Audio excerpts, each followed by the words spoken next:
Bonjour, je suis Jean-Michel Pierre et avec moi, on fait des affaires. Laissez-moi vous raconter la formidable histoire d'un voyage sans jamais, pourtant, ne bouger de chez moi.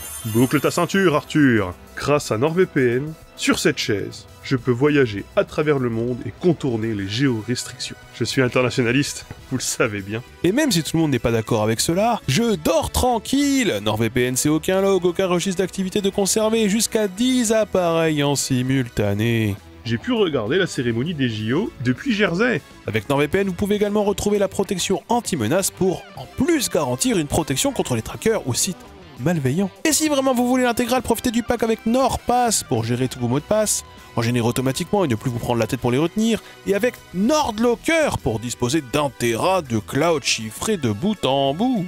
Alors, le siège n'est pas à vendre, mais comme on est beau prince, on n'a pas pu s'empêcher de vous faire une offre imbattable. Et donc voici pour vous l'occasion de profiter de ce formidable service. Un abonnement de 2 ans, 4 mois offerts, allez hop, emballé, c'est pesé. Satisfait ou remboursé les 30 premiers jours, évidemment, c'est pour moi, voilà. Et parce que chacun a ses besoins, choisissez l'offre qui vous correspond. Scannez donc le QR code ou cliquez sur le lien en description, il s'affiche également à l'écran. Laissez-vous porter et trouvez votre bonheur. C'était Jean-Pierre Michel pour NordVPN et pour vous, qu'on se le dise.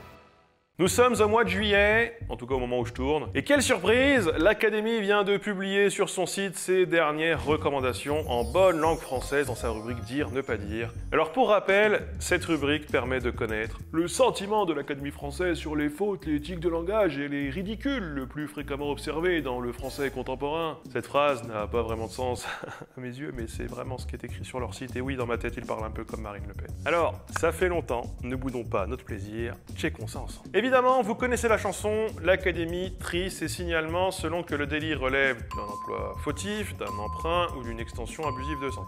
Tout est dans le détail. Et on va commencer avec la catégorie la plus prolifique, les anglicismes. Je relate de ouf avec ce que tu dis, vous l'avez peut-être déjà entendu, et moi aussi. Le verbe anglais to relate est tiré du latin relatus, rapport, récit, et il a les mêmes sens que le verbe français de même origine, relater, c'est-à-dire rapporter des faits, raconter. Alors oui, j'ai vérifié, c'est vrai. C'est un très vieil usage en français attesté depuis le XIVe siècle, pour être précis. D'ailleurs, il y a un lien étymologique avec dilater dans le sens étendre, il y a aussi un lien avec latitude dans le sens largeur, et il y a aussi un lien avec référer dans le sens faire référence à quelque chose. À ces significations, le verbe anglais ajoute celle d'établir un lien, une relation, se rapporter à, voire de comprendre ou familièrement d'accrocher. Un sens attesté depuis 3 siècles environ. Aussi évitera-t-on de faire de relater un équivalent parfait de to relate, ce qu'il n'est pas, et on ne dira pas je relate avec ce que tu dis, mais je suis d'accord avec ce que tu dis.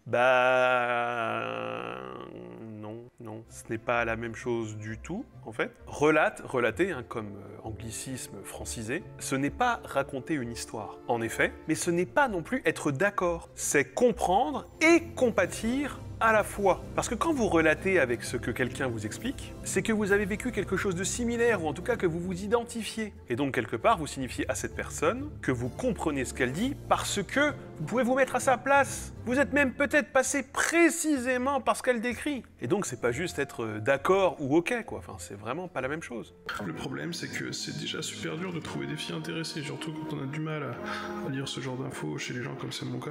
Oh putain, c'est chaud, d'accord, oui, mais qu'est-ce qu'il faut que je réponde? Quand j'arrive à comprendre que je plais et qu'on peut se revoir, généralement ça se passe super mal.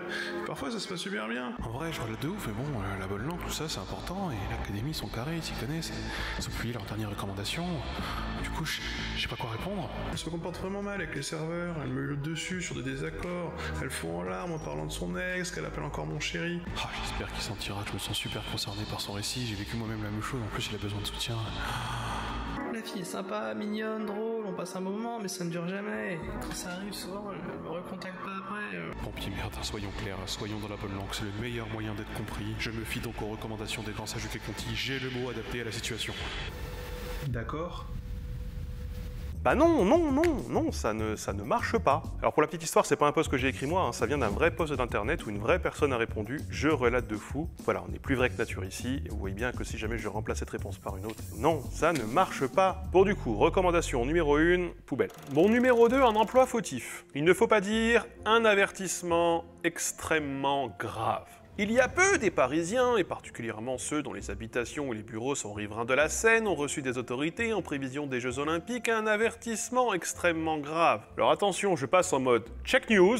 Eh bien non, figurez-vous que non, ils n'ont jamais reçu un avertissement extrêmement grave. En fait, il y a eu une alerte extrêmement grave. Et pour le cas, ça c'est facile à vérifier. L'allocution de l'Académie française ne donne que 8 résultats Google, dont le site de l'Académie, alors que l'alerte extrêmement grave, oui, BFM nous dit à ce sujet que la préfecture de police a utilisé le dispositif FR Alert, qui est normalement réservé aux attentats ou catastrophes naturelles, pour inciter les gens à s'inscrire et pour avoir leur QR code pour les JO. Bon, avertissement ou alerte, est-ce que c'est bien différent? Pour moi, pas tellement dans le contexte, très franchement. Mais bon, pour l'Académie, oui, évidemment, ça n'a rien à voir. Mais bon, de la part d'une institution qui dit que bien connaître une langue suppose que l'on perçoive des nuances de sens existant entre différents synonymes, il y a une telle erreur de vérification, excusez-moi, mais ou un tel arrangement avec la vérité, d'ailleurs, au choix, bon, ça donne quand même de quoi réfléchir. Bon, en tout cas, ce message, extrêmement grave, quel qu'il soit, tout ça, ça n'a pas plu à l'Académie. Parce que figurez-vous que selon elle, cette locution ne voudrait rien dire. L'avertissement étant l'appel à l'attention de quelqu'un pour le garder d'une chose fâcheuse, d'un danger, c'est cette chose fâcheuse ou ce danger qui peuvent être extrêmement graves. L'avertissement sera lui éventuellement extrêmement utile. Nous avons des gros cerveaux. Je vous ai bien mouché. Bon là, ils enculent les mouches, non? Ils enculent les mouches, non? Enfin, je sais pas, un avis, il peut aussi être plus ou moins inquiétant et donc pris avec plus ou moins de gravité, non? Par exemple, si je prends grave avec le sens qui exclut toute idée d'enjouement, de plaisanterie, de gaieté, recensé par le dictionnaire. On y est, non? Bon, je suis remonté plus loin aussi, parce que juin c'est sympa, mais il y avait des trucs que j'avais loupés en début d'année, en février notamment par exemple. Et il se trouve par exemple, et là vous le saurez, c'est super important qu'il ne faut pas confondre potable et buvable. Pour qualifier ce qu'on peut manger, nous disposons des adjectifs comestibles et mangeables. Pour qualifier ce que l'on peut boire, des adjectifs potables et buvables. Mais ces mots ne sont pas interchangeables. D'accord, bon, point étymologie. Comestible et potable, ce sont les emprunts savants au latin pour mangeable et buvable. C'est ce qu'ils veulent dire à l'origine. Soit peut être mangé ou peut être bu. C'est le sens du suffixe ible, able, uble. Pouvoir être, être en capacité de. Comestible et potable qualifie ce qui peut être absorbé sans danger, un aliment qui n'est pas avarié pour le premier. Une eau qui n'est pas souillée pour le second, tandis que mangeable et buvable renvoie plutôt à la saveur de la nourriture ou de la boisson, à leur goût. Pas nécessairement. Dans la littérature, on trouve par exemple immangeable pour désigner les aliments considérés comme interdits dans la religion. Et on ne dit pas incomestible. Si c'est vraiment parce que c'est avarié ou toxique, on dit avarié ou toxique. Les mots ont un sens, non ? Bordel. Pour potable et buvable, eh bien c'est pareil. Buvable plus particulièrement, il a dans la littérature un sens qui peut aussi bien être subjectif, genre c'est pas bon donc c'est pas buvable, qu'un sens objectif, genre c'est pas possible physiquement ou sans mourir donc c'est pas buvable. Les deux existent, les deux sont attestés. On emploie aussi ordinairement potable pour qualifier l'eau qui est propre à la consommation puisque celle-ci est réputée sans saveur. Mais c'est buvable ou son contraire imbuvable qu'on emploiera pour qualifier un vin dont on estime qu'il mérite ou non d'être bu. En fait, les 4 mots ont une ambiguïté liée à leur suffixe. Donc le suffixe ible, able, uble, éventuellement, de même d'ailleurs. Tous ces suffixes ont la même origine en latin et ils renvoient à la capacité, et donc quelque part au fait de pouvoir. Mais pouvoir en français c'est à la fois être capable, j'entends par là physiquement ou intellectuellement, capable de faire quelque chose, en capacité, matériellement, et ça renvoie aussi à la notion d'avoir le droit. Donc là par exemple plutôt avoir l'autorisation, pouvoir se permettre de faire quelque chose. Si je peux faire cela, c'est parce qu'on m'y a autorisé, pas parce que je suis matériellement capable de le faire. Et oui, en français, nous avons une grosse ambiguïté sur le sens de pouvoir. En allemand, par exemple, nous avons 2 verbes. Können, dürfen. Ich kann das Fenster aufmachen. Je peux physiquement ouvrir la fenêtre. Ich darf das Fenster aufmachen. Je peux moralement ou licitement ouvrir la fenêtre. Ich könnte das Fenster aufmachen, jedoch darf ich nicht.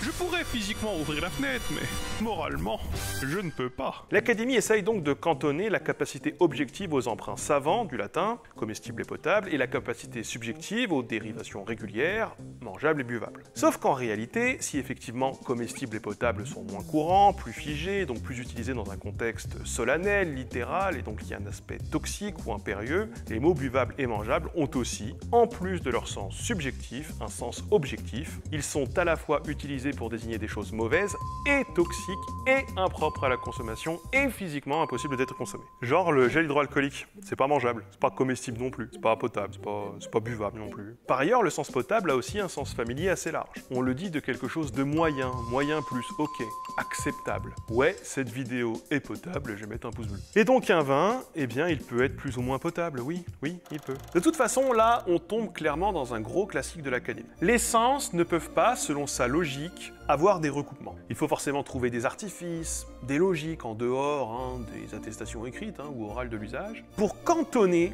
un mot à un sens. En réalité, on peut plutôt faire des cartographies de sens, et la plupart des mots sont polysémiques, la plupart des mots ont plusieurs sens. Alors normalement, ces cartographies, on les fait plutôt en plusieurs dimensions, même pas 3, même pas 4, je ne sais pas combien de dimensions ils peuvent exister. Mais là, on pourrait plutôt, si jamais on avait une représentation en 2D, avoir par exemple cet exemple, on pourrait faire des recoupements qui ressemblent à ça. On pourrait ne pas être très loin de ce qu'est la vérité dans le cerveau de beaucoup de gens, très probablement. Finissons avec un truc qui m'a donné le sourire, des news qui redonnent le smile. Ou alors ici, des phrases qui donneraient des AVC aux plus immortels de toute la coupole. Alors, qu'est-ce qu'on nous dit? Au sujet de l'adjectif confortable, Charles Naudier a écrit dans son examen critique des dictionnaires de langue française, confortable est un anglicisme très intelligible et très nécessaire à notre langue où il n'a pas d'équivalent. Pardon, mais quel rapport avec le sujet, précisément? Tout cela est fort juste et il existe de nombreux autres mots qui, comme confortable, sont très intelligibles et très nécessaires à notre langue. Là, je sais pas pourquoi, je sens qu'il y a un mais qui arrive au galop. Mais force est de reconnaître, appelez-moi Fabien Olicard, ou Mesmer, ou qui vous voulez, mais force est de reconnaître qu'il en existe aussi d'autres qui, quand bien même ils seraient intelligibles, ne sont pas nécessaires à notre langue, comme les mots news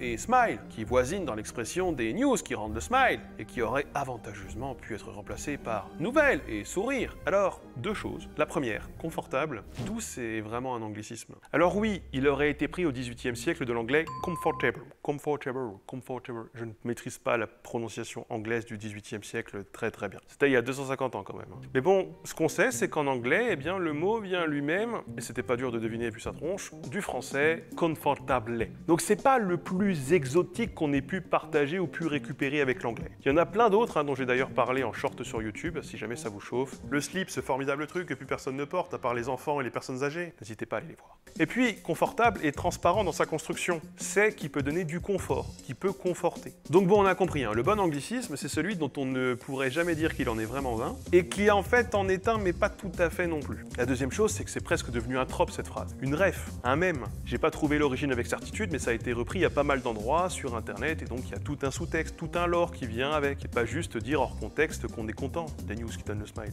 Il y a des news qui donnent le smile, c'est vraiment, il y a ce côté internet quoi en plus. Mais bon, l'académie et les rêves sur internet, comment vous dire que ne mettons pas la barre trop haut non plus. Bon, toujours est-il intéressant, ponctuellement, de voir comment une institution aussi prestigieuse que l'Académie française, parce qu'il faut rester conservateur et alimenter son site en trafic pour créer de l'actu, eh bien autant à côté de la plaque quoi, finalement.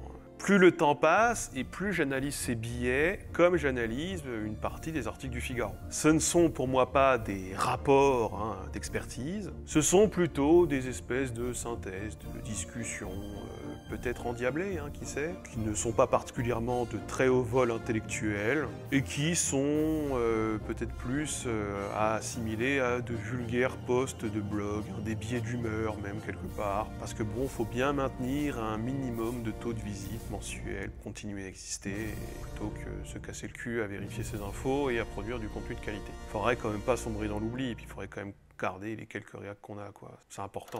Je ne peux que présager, mais parfois j'ai l'impression que pour ce faire, il faut inventer des exemples, des anecdotes, des emplois particuliers. Un peu ce que je reprochais au Figaro quand il manquait de matière pour alimenter la fiction selon laquelle les jeunes ne sauraient plus parler et que les woke détruiraient par l'idiome notre société. L'Académie a aussi le don de réinjecter de la nuance superflue entre deux usages concurrents qui ne s'opposent pas tant en sens que sur d'autres critères, sur l'âge, le milieu social, la géographie, qui sont aussi des critères importants linguistiquement. Cette donnée, elle est systématiquement minorée. Cette piste de réflexion éludée, comme si tout le monde devait sans cesse se conformer à une vision très parisienne, bourgeoise et datée de ce que doit être le français. Pas parce qu'ils nourrissent le projet secret de faire triompher leur variété, c'est impossible, ils ne pourraient plus se plaindre tous les 4 matins de toute façon, mais parce que je pense tout simplement qu'ils oublient, selon moi sincèrement, que l'âge, le milieu social et la géographie sont des critères de variation naturelle, universelle même, et qu'il existe des équivalences sémantiques entre des mots différents quand on passe d'une catégorie à l'autre, d'un contexte à un autre, d'une situation à une autre, tout simplement. Sur ce, ce, je vous laisse. Bon été à vous, en espérant vous retrouver à d'autres occasions et à d'autres endroits. Bon été. C'est cadeau, c'est gratuit. Et si jamais vous avez bien aimé, contribuez. Kiss Kiss, Tipeee, le reste, la flemme, la description. Ciao.